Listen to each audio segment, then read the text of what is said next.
দাদা, আপনি এখন যে কামটা করছেন না, এটার লেগে আপনি 200 টাকা পুরস্কার দিচ্ছেন। আরে আমি কি কাম করছি দাদা? দাদা, আপনি যেন রাস্তা ক্রস করার সময় যে দেখছেন মোবাইলটা পকেটে ঢুকায়া কোনো গাড়ি ঘোড়া আয়নি, তার জন্য আপনাকে 200 টাকা পুরস্কার দিলাম।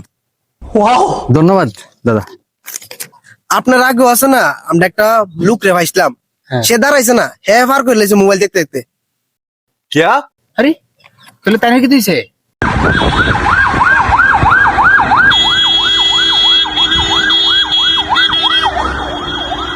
হ্যাঁ, ওই তো অ্যাম্বুলেন্সটা হেরা আনতে গেছে। এটা বাড়িতে ভালো আইসি এক্ষণে। বাপরে, অনেক খতরনাক লোক।